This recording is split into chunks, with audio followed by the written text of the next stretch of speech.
Hey, I'm Craig. My FBI, my faith building incident is infertility.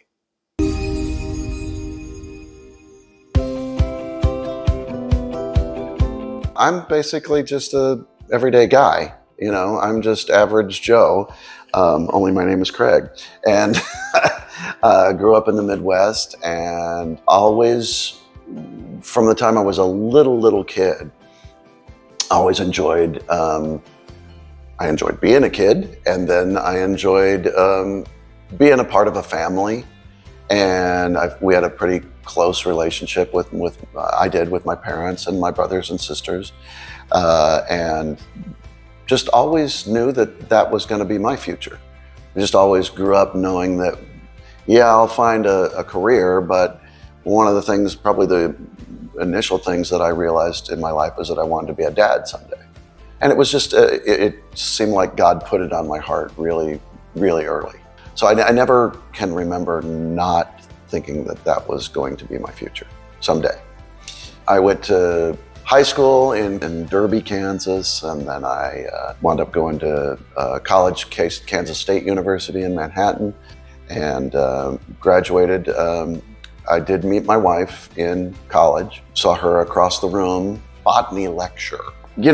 200 people in the lecture class, and she was just sitting across the aisle, and it was one of those things. I don't know, it was more than, it wasn't love at first sight, because you can't love somebody like that, but it was like, yeah, attraction right away. And it was also like a sense of destiny. Sounds kind of weird, I know. And I'd been through, I dated around for 20 years. Well, not a whole 20 years, because I was only 20 years old. But, I had dated and had a serious relationship in the past, but this was different. This was kind of a sense of that girl. In fact, I remember saying to the person next to me that girl, she's going to have my children. She doesn't know it yet, but she's going to be I think we'll get married first. And then she's going to have my children. I just knew it. And it was a very strange sensation. And then it was just a matter of meeting her and convincing her to do so. So I had to do that. That was the tough part. She had those qualities, and it was just, we had similar moral background, beliefs, family structure, and it was important to her, and she was close with her family. We've been married for 36 years, and I'm still trying to convince her that she made the right decision. But so it was all set up to be perfect and happily ever after. And sometimes happily ever after takes a while, and it doesn't happen. And it takes a lot of work, no matter who you are, I think. And it takes a choice every day. And, we just didn't know what our future was going to hold in terms of when our timeline would be and what God's timeline would be in terms of having children. So it was very different for us. We were married for 5 years, dated for just a year, really. I met her on my 21st birthday, which is crazy.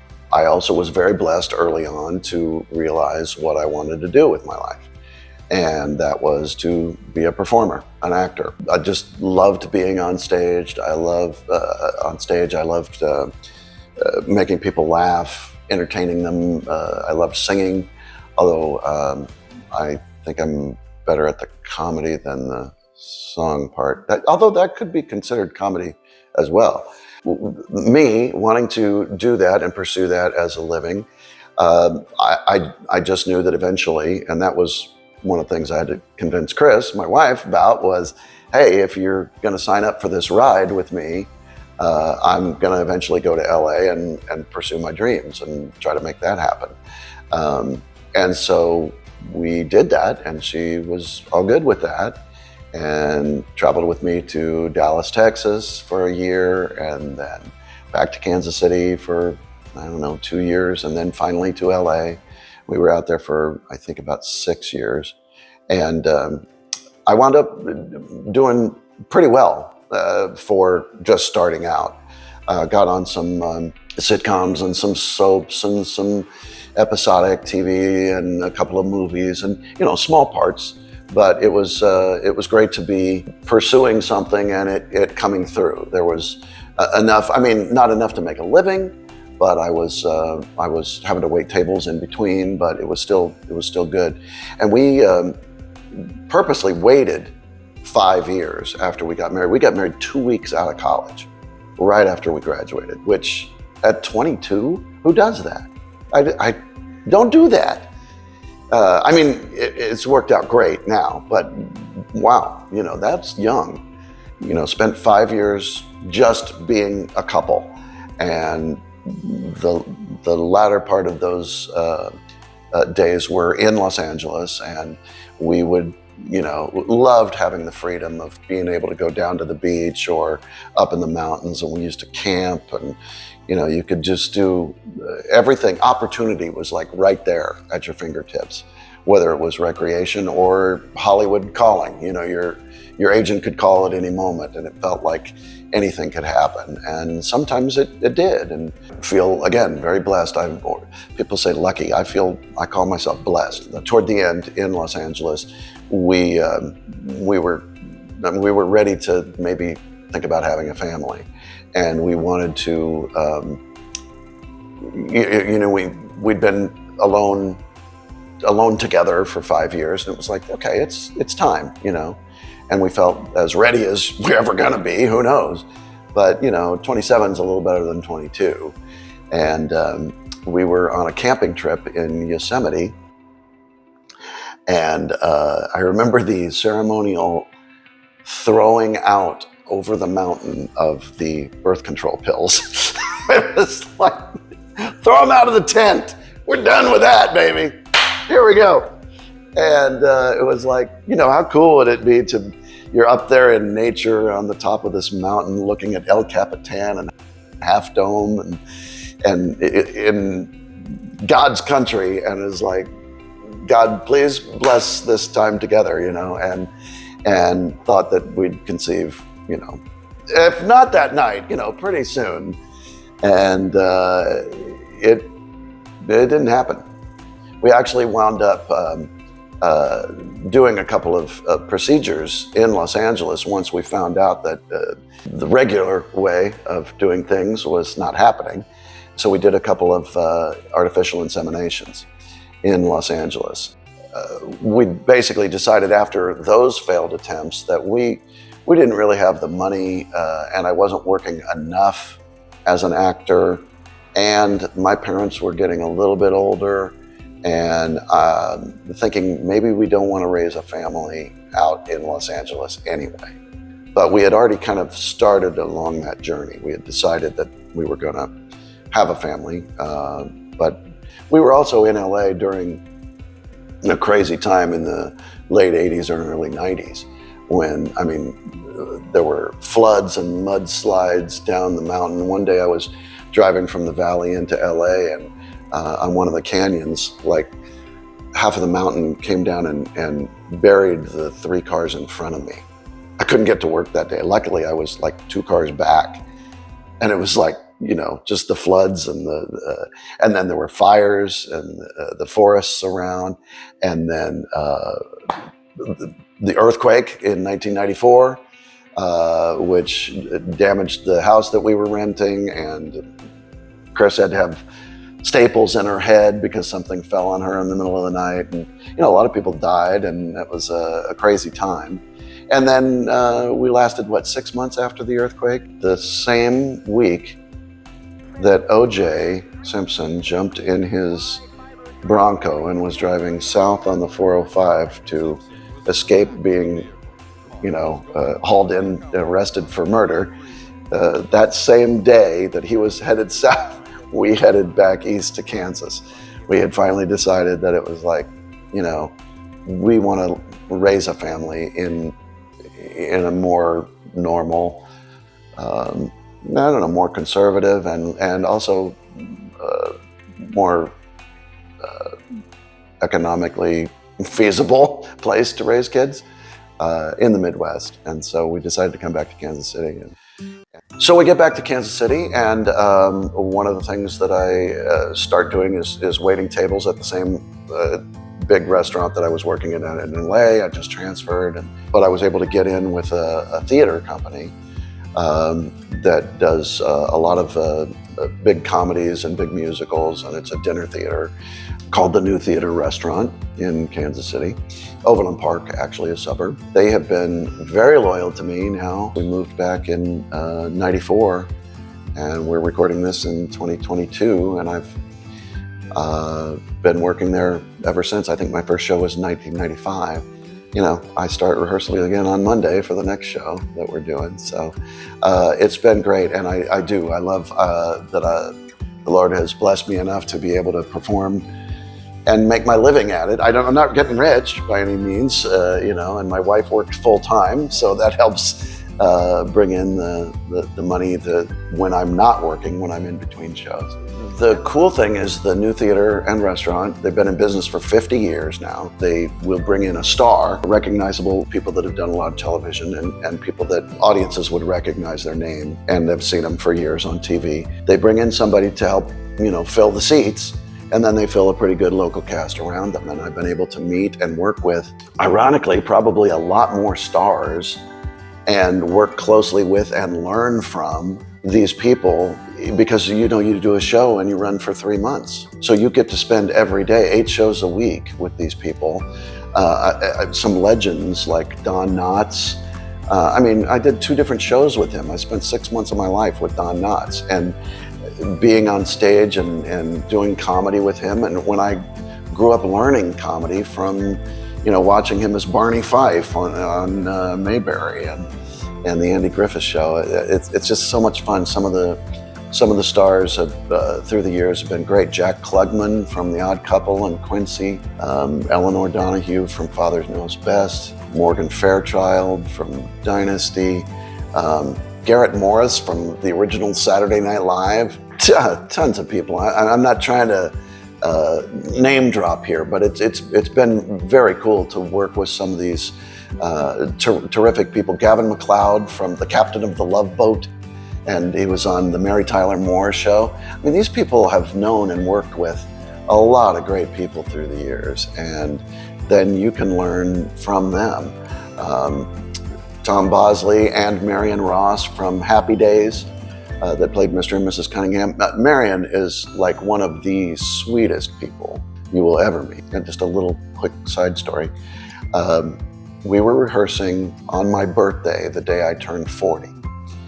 And I wasn't sure I knew how I felt yet about turning 40. I was like, gosh, I guess I'm getting older now. 40, they say, is over the hill and all that stuff.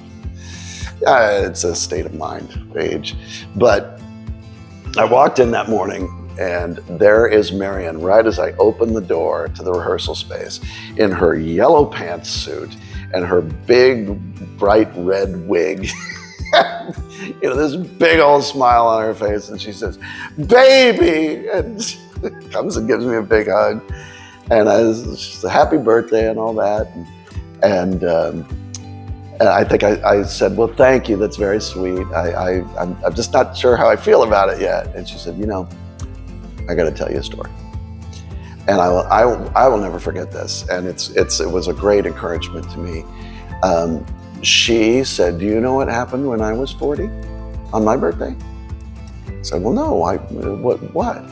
And she went on to tell me the story of how she had been struggling, trying to make it as an actress in Hollywood, doing everything she knew how to do and more. She was newly divorced with 2 children, 2 young children, trying to make it as a single mom, as an actress in Hollywood, and, you know, just plugging away like, you know, just a nobody, like any of us are when we start out. We're not, but that's what we call ourselves, and that's what people think we are. And it was like the next day or that week, I think she told me that she got Happy Days. And she became like America's favorite TV mom. And everybody knows, even if you don't know the name Marion Ross, you know who Mrs. Cunningham, Mrs. C, right? The Fonz and all that from the 70s show. And, you know, she's a household name and has been for decades now. and just a sweetheart, and so funny and so warm-hearted, and that was a real encouragement to me. Getting ready to work with Hal Linden and Sally Struthers, Barry Williams, Greg Brady from the Brady Bunch, a bunch of different people. So it's been a lot of fun, very cool, and I really do enjoy being able to feel like the other thing in my life that I really, really wanted, other than being a dad, was being an actor. Maybe I can do this. Maybe God did give me some talent to be able to do this, and on a national scale. The theater that I work at mostly, I worked at other theaters too, and sometimes travel around to different towns and cities, but basically been able to make my living in the town that I raised my kids in, and make a decent living and get to work with some phenomenal people. That's been very cool, very blessed.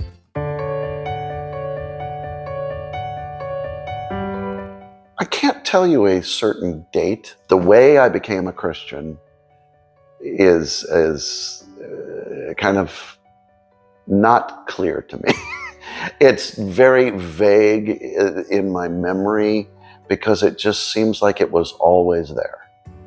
I mean, yes, there's been times when I've rededicated my life to Christ and, said the sinner's prayer through the years. And there's times when you drift away and you come back and all of that. But I can't, in terms of like having a testimony to tell you, it wasn't like any big one dramatic event.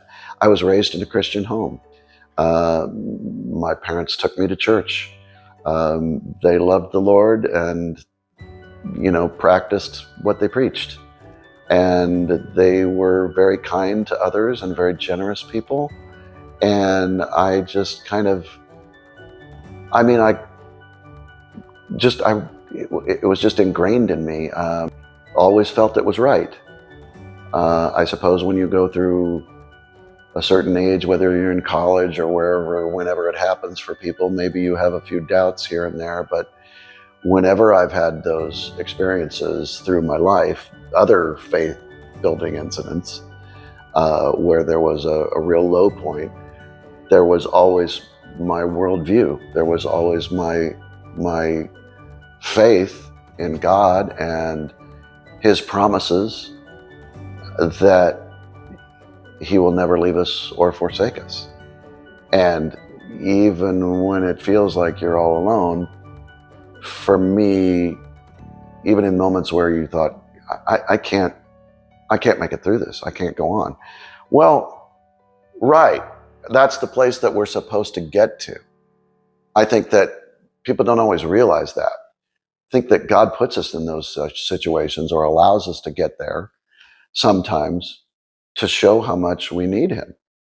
When you face those moments that are really, really tough and you have no answers and you have no more patience and you don't understand what He is doing and you doubt or whatever His timetable or whether He's forgotten you. He hasn't. He's just trying to turn you back to Him. And it takes sometimes many, many years to learn that. And many different FBIs. I've been through quite a few. Everything from heartbreak and then moving, all the big stressor moments in life. I don't know if you've ever seen a list of like the top things that cause stress in somebody's life, and there's like a numeric scale of like, okay, losing a parent is worth this many points. Losing a spouse is this many points. Moving, getting married, having a baby, all these things that we go through in life, which will be part of one's life at some point. And I've been through most of them. The next one will be becoming a grandparent. So not stressed about that. I'm excited about that. But it's all of those things are when you really lean in. And it's not, some people will call it a crutch. Some people say, oh, people believe in God and trust Jesus or whatever, just so that they can believe that everything's going to be okay. Well, Yeah, I believe the whole Bible. You don't want to have your hope elsewhere. So there's always been hope for me in those big stressor moments in life. And just always felt that there was a plan and his ways are not my ways. I know those principles are truth, you know, the truth and the light, and there is no other.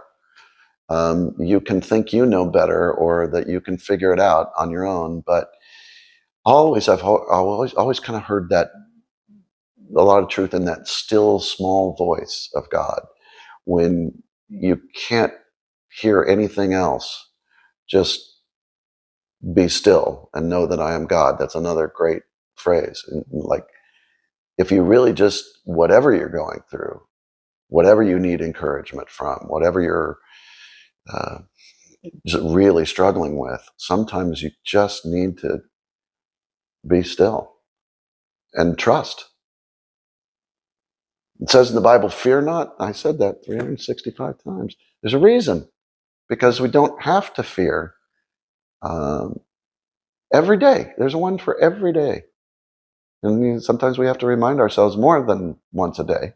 But it really has been a nice sense of peace in my life that even when we were struggling with infertility, that and I knew that I wanted to be a parent and that it was in my heart and in my wife's heart so badly that even if we didn't have our own biological children, and I didn't understand why, that we were still going to be parents someday. We're still going to find a way, whether we needed to adopt or foster or who knows how or what, but it just wasn't my timing. And he had the best way. My journey with the FBI of infertility kind of kicked me in the butt. Really just wasn't ready for that. Most of my life, there was kind of in my head anyway, a plan of the way it was going to go. You know, I think maybe most people have that. Most people have like an idea, and then there's bumps and ups and downs, and it's like, oh, well, wait. Oh, now I'm on a tangent. What happened here? This is not the way I thought things were going to go. And it's a matter of the way that you react. And, we give up some dreams and we get new ones, or we change and modify. And that's what I think our job on this earth is to just go with it and learn. Another great verse in the Bible is, for now we see through a glass darkly, but then face to face, and I will eventually be fully known. We did what we knew how to do through medical advances, and we had tests done. We had exploratory surgery done on her, thinking it might be endometriosis, thinking there was scar tissue or something interfering. We did the sperm counts on me. We tried to figure everything out. And one of the things that was very difficult to deal with is we, in our particular category, we were unexplained infertility. You do everything you can to try and figure out what the problem is so you can fix the problem. Because after a while of trying naturally and then spending a few years doing inseminations and monitoring and temperature and when am I ovulating and all these, and it's like any thoughts of romance and what you thought happily ever after was going to be, and when we threw the birth control pills out of the tent, and it's like not so romantic anymore when you gotta lay there afterwards and prop up with a pillow and stuff like that. And yeah, honey, I'm ovulating. I mean, it's like now it's like not very romantic. Well, I don't want to do it right. you know, and maybe she didn't either. But you got to do what you got to do, and none of that was working. And it was unexplained when we would spend the money and try and figure it out. And that probably hurt more than anything else. It's like, not only the big why of why is this happening, but how do we proceed? What do we do? How do we go forward? Well, obviously, prayer starts to come into it and be a big factor because you're at your wit's end. What else can you do? It's like what I was saying earlier. It's one of those places where God brings you to that you have to lean into him. And I think we just finally had to know that. We had lots of people praying for us, which I do believe in the power of prayer. My mom, she was a prayer warrior. She prayed for us all the time. She had prayer journals every day of like the different things and different people in her life that she would pray for. And I think that made a difference. And then we actually looked into, at the time, insurance wouldn't cover any of it. And we looked into the extreme reproductive technologies and wound up deciding to risk it all on one shot. Was going to be about some $10,000-$12,000, something like that. And we weren't making a lot of money at that time.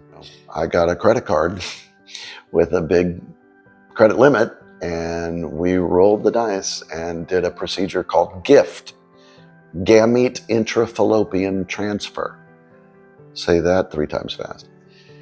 And we did that with a combination of IVF, in vitro fertilization, where basically what you have to do is I had to give Chris shots in the hip every day. I can't remember exactly how many. It might have been even twice a day.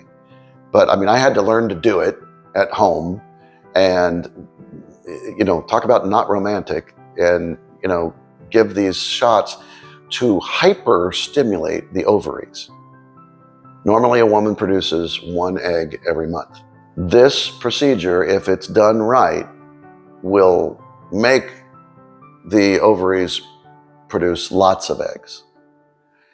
We got a dozen, and decided, and this is then through surgeries and all of this stuff where they go in, when they got that, they go in and they extract the eggs. Then we had to decide, what are we going to do with these eggs? 12 of them. I'm not thinking that I could deal with a dozen kids. No. But we did decide to do the GIFT procedure with 3 of the eggs. So we could have had triplets.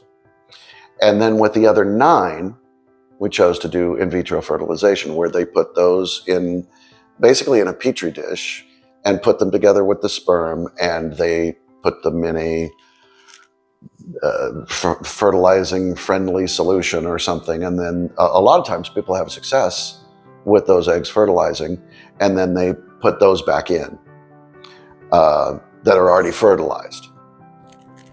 And then it grows and you have a baby. And so sometimes people choose to freeze their embryos. So it's a whole big business. And then you'd have to wonder, for later, like if you're still having infertility problems after you have your first child, okay, down the road, we can thaw those eggs and throw them in and see what happens. It's just really clinical and it's weird that, this thing that was procreation, that God says, be fruitful and multiply. It's like, we're trying, it's like, a little help, please. And, well, the crazy thing was, after all the unexplained fertility and after everything, and we just risked all this money and put it on the credit card, none of the 9 fertilized. And when we got that phone call, that was very difficult. And, it's like, what? None of them. I remember just being devastated after, I mean, and we're going to be paying on this for years. And then, you start getting angry and questioning. And it was very hard. Didn't have to worry what we were going to do with the frozen eggs because there were none. But then we still had the 3. And what they do with those is, instead of trying to fertilize them outside of the body, they put them together with the sperm and inject them back into the woman, into the fallopian tubes. That's the gift. Gamete intrafallopian transfer, where they take gamete, are sex cells. So the egg and the sperm, they put them together so that it doesn't have far to swim. And then they inject them back up into the tube, which is where fertilization takes place in nature. So it's like, there's still a shot, But we didn't think our odds were very good, already having 9 out of the 12 die. And, but there's also a chance that all 3 could take, and we could have had triplets. And then that probably would have been it. If that would have happened, that would have been the family. After triplets, I would have been done. And I'm sure my wife was not ready for that. So they put them back in, and then, you play the waiting game. And we waited. And then Chris got sick. And then she got real sick. And then she had like a reaction to all the drugs that hyperstimulated her ovaries. And she got real distended and had to be rushed to the hospital. And she was in there, and it was, I don't know, she was very sick, and it was not good. And that not only had we just had this bad news, but now she was so sick. And it's like, have we damaged her? I mean, is there something that we've done that is and trying to go through that, and always asking God, for help and for why, and please. And now, is there any chance with those 3? And I remember, after she'd been in there a little bit in the hospital, they said, actually, there's a slight chance that, sometimes women have this reaction, and sometimes there is being sick is like a positive. It's like, when you get nauseous when you're pregnant. I was like, oh, okay, so that's hopeful. Then you're giving me a little bit of hope here. But we still didn't think our odds were that great. And then 1 of the 3 fertilized.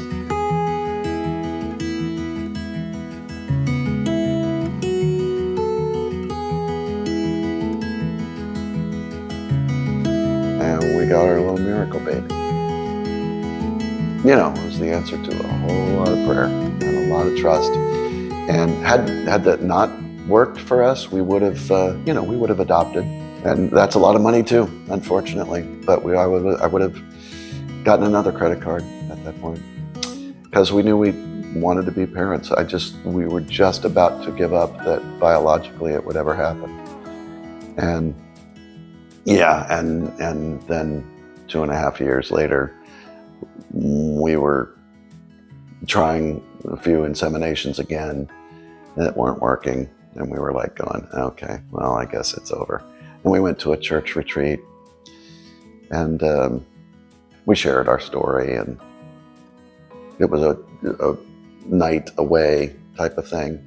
And everybody in the church heard the story and prayed over us, laid hands on us, and then said, okay, that's all we can do. You guys can probably leave the rest of the meeting early. You've got to do your part. And that's how my son was conceived. Naturally. And we didn't have to do any of that stuff. So there's more about the power of prayer. We got 2 kids, very healthy, wonderful children.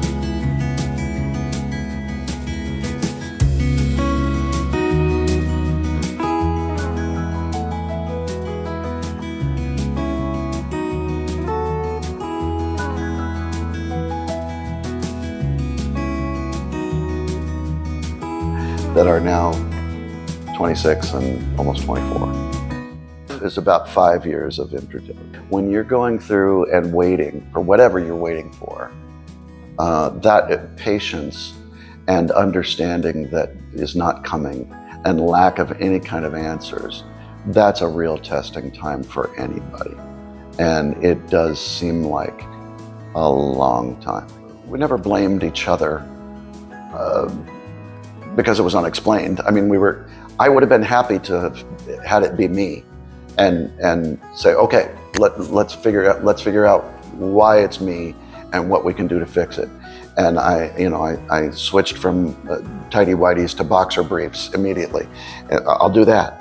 What else can I do? Stayed away from hot tubs and stuff like that. But no, we never blamed each other. I think it strains the relationship when sex always has a purpose, when there's an end result you're trying to get, and that's very difficult to weather, that storm. I think that took a little toll on our marriage. But we certainly had a common goal and a dream that we'd both had since we were little kids. So it was just more of a questioning, and it was like, we're in this together and we're going to get this figured out somehow. Being parents, I felt like we were still going to be parents somehow, but I was about to give up on the biological side of it. Listen, I've got some friends that have adopted and are doing great work raising loving kids, and there's nothing wrong with that at all. And I really applaud that. In fact, I think it's pretty easy to love somebody that comes from your own body. Maybe it's a greater love in some way to be able to just take a stranger and make them family. So I'm a big fan of that. I think you can be a parent if you want to be a parent. God allows that, and I think He encourages that because we're adopted into His family.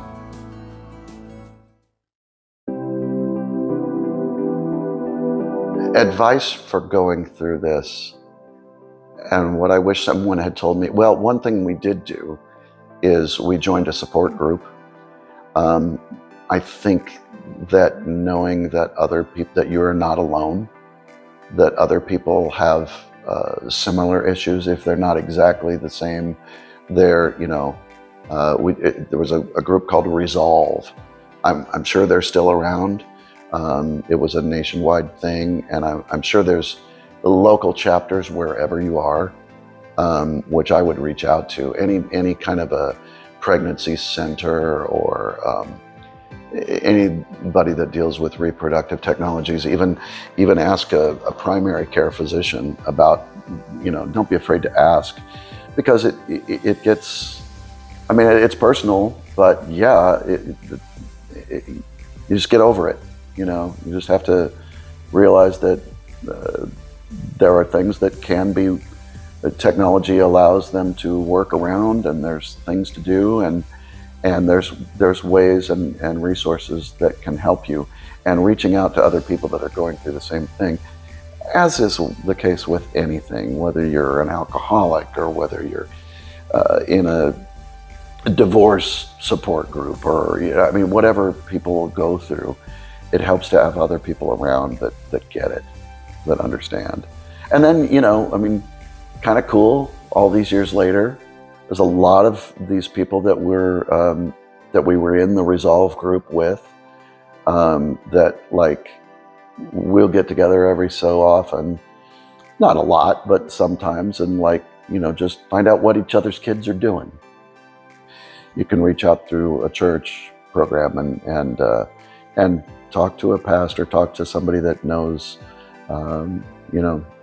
some ways to, and Bible study, just lean into the Word and lean into your faith and His promises are true, and a lot of wisdom in sometimes unanswered prayer at the time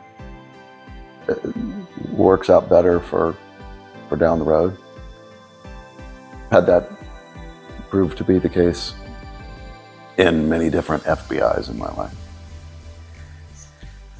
What can you do to help a friend that's going through this is tough, because you don't know what to say. Because every month for that couple is like a death. I mean, that's maybe a little extreme, but it begins to feel that way after a while, because there's just grief after no understanding. And first of all, just be sensitive to your friend who's going through it, and don't make stupid comments about or comparing yourself to others, or comparing them to, oh, you'll happen. So-and-so they had adopted and then they had a child, no problem. You hear those kind of stories all the time. It's like, oh, once they relaxed, you just need to relax. I'm just like, okay, relax this. That stuff, I remember it being very difficult at Mother's Day and Father's Day, when that's all you want is to be included in those holidays. We'd go to church on Mother's Day and they'd hand out flowers to everyone who was a mother. Oh, you're not? Oh, you don't get one. And it's like, you don't know how crushing that is. And even as the husband, seeing that happen to your wife is like, wow, we're not coming here anymore. They don't get it. It's hard because you are going through your own private hell, and just be sensitive. I think the most you can do is open up communication with your friend and say, hey, I know you guys are going through this right now. If you ever want to talk about it, I got 2 of these and 1 of these, and there's a reason for that. I will use these twice as often before I speak. And a lot of times just listening to them, just letting them vent, which I think is true in a lot of good type of therapy for anybody that's going through anything. Just to be sensitive. Sometimes just sit with them. You don't always have to talk about it either, but just do stuff with them and make them feel included. If you have kids, maybe don't bring them over to your house when your kids are playing. Meet them at a restaurant or for coffee or something where it's just you alone. Stuff like that. And don't talk about your kids or show pictures of your kids or stuff like that would normally be a fun thing that people would share. If they're struggling with it, you also want to make yourself available and say, hey, been there. I mean, can I help at all? You want to talk? That's the thing. I mean, you just kind of put it out there and say, hey, I'm here if you need me. And if you want to just not talk about it, that's fine too.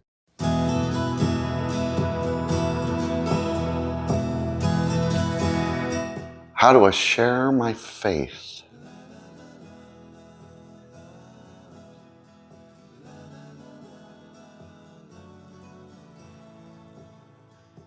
It's a big L. A loser. I'm a loser. I don't do it very well. I don't share my faith as well as I should. And it's a problem. I think I would say I share by example. I want to say that, but I don't know if that's exactly true. I share my faith by the way I treat others, I hope, and hoping that they can see that there's a kindness or a caring or something deeper there. And then if they bring up something that's, I really don't do it very well, but I try to latch into something of emotion or something that is of value, some kind of content that we can talk about that's not just the weather or, superficial. And then if they're interested, I go farther. If they don't, they kind of shut down. I'm kind of one that would plant seeds here and there. I don't do it as, I never liked it when anybody forced anything on me. And so I don't like to do that to others. I don't like to force things on them or my beliefs. And especially in this day and age where everybody is so offended so easily. And yet at the same time, as I say that with confidence, and I really feel that, I also think, well, you're making an excuse. You're just being, there will be scoffers and people that say, oh, you've believed that. People have believed that forever and nothing has changed. And that you're, again, fear not. What, am I afraid of men or what they could do to me? I work in a business that is typically very liberal-minded people, and oftentimes very different views than I hold about the way they approach life and what is sin, if they even believe there is such a thing. And so we're also called to love those people. So I kind of walk a fine line. I like to let people know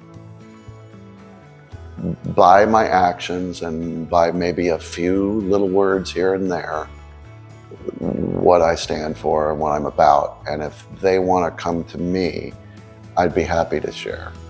The people in my business that have been really outspoken, and I think in the entertainment industry in general, you get shut down, you get canceled, and maybe you don't work anymore. I've lost a job that I was pretty sure it was because of who I am, and I don't work at that place anymore. So it isn't just a job, it's like future employment. So for me, it's a very, very tough thing, and something that I am still praying about and trying to be better at.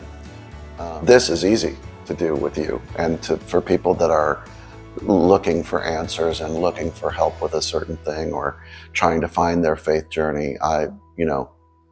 Watch the video with us here, or talk to me in person. I'll share with you, but it's different when you're trying to reach out to people that you don't know, or that might not have an interest, or might look at you in a bad light or something. It's hard not to be cautious, and yet we're supposed to be strong and courageous and bold. I gotta keep trying. We're all gonna keep trying.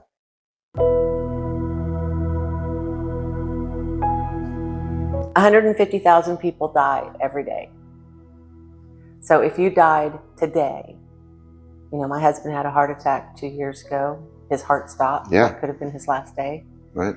If you died tonight, are you 100% sure you'd be in heaven with God? Yeah. Yeah, I am. That's a great feeling. It's not because of anything I did. So something Penn Jillette said, and I'm paraphrasing, if what you say is true, there is heaven and hell. How much do you have to hate someone not to tell them? Ouch. That was convicting to me. Yeah. So the good person test, a lot of people, and especially in our culture, they just think they're good people, they're going to work their way to heaven, right? So this is a good way to share with them and to find out where they stand and to help lead them in the right direction. So the first question is, have you ever lied? Right. No, I'm asking. You answer the question. Me? Yes. Never. Okay, that's a lie. So I'm an actor.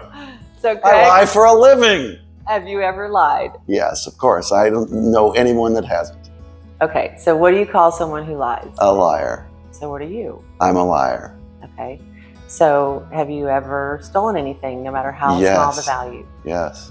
And what do you call I call someone him who a steals? thief.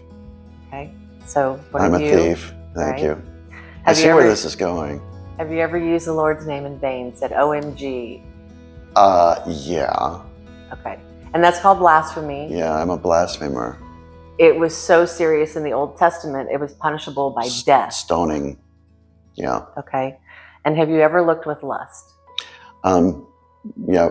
So Jesus says, if you look with lust, you've Yes. already committed adultery. I am with an your heart. adulterer. Wow, you're really busting me on all this stuff here. Okay, so I am not judging you. Okay. Okay, but by your own admission, you're a liar, a thief, Yes. a blasphemer, and an adulterer at heart. Yes. So on Judgment Day, when you're before God and his standard is perfection, are you innocent or guilty? I'm guilty. Heaven or hell? Oh, hell. Okay. Um, And that should these- concern us. These are, well, it doesn't me. Okay, so what did God do so that us sinners and those of us that deserve hell don't have to be in his prison? Absolutely. Christ paid the ultimate goal. He took sin of everyone on himself and paid the price for it once and for all. And so that's how we have our hope. That's why we are saved. And that's how we can have assurance. And no one can pluck you out of his hand. He says that. And I believe that 100%. A lot of people know that Jesus Christ died on a cross. What they don't understand is the legal implication. Is we sinned, we deserve hell, Jesus paid the fine. Yeah. So on the cross, right before he gave up his spirit, because it was his choice to die, Right? he said, it is finished. Yeah. Meaning he did it all. Absolutely. There's no works we can do. There's No. nothing else. I And it's just like putting on a parachute. If you're going to jump out of a plane at 10,000 feet, the people that are saying, I'm a good person, I'm going to do it on my own, are saying, I don't believe in gravity. And they're going to jump and flap their arms and try to get to the ground safely. It's not going to work. So we have to put on Jesus Christ just like we put on a parachute. And then we have the assurance and the trust in him that when we jump into eternity, that we have everlasting life with him. Yeah. What's so out of this world amazing is that 3 days later he resurrected from the grave. And lots and lots of people saw him walking around for the next 50 days. And he, you don't pay the price and stay in the grave. I mean, he took on the sins of the world, and then as a human there for a few moments, and then came back to his full divinity as the part of the Trinity of God. That's what makes it so special, is the resurrection. That's what nobody else has ever done. In closing, just to reiterate what I said about believing fully in God's promises. If you just trust in him, I just want to encourage everybody that might be going through this or similar issues. And if you're in the trenches and dealing with it and it's hard, just trust, just have faith that there is a way through. And it may not be exactly what you had planned or had in your head all these years, but if you just pray about it and seek the Lord's wisdom and his path. I always say the verse, that trust in the Lord with all your heart and lean not to your own understanding. In all your ways, acknowledge him and he will direct your paths. And I believe that he will. And as long as you believe that, that's 9/10 of the game, kids. I mean, he's done wonders for me and created good out of tough and bad situations. That's what he does. I feel very blessed, and I hope that you'll get help. If you want to reach out to me through the website, you can do that. I'll be happy to answer any questions It might take a little bit of time to get back to you, but I'll do it as fast as I find out. And yeah, I'd love to help.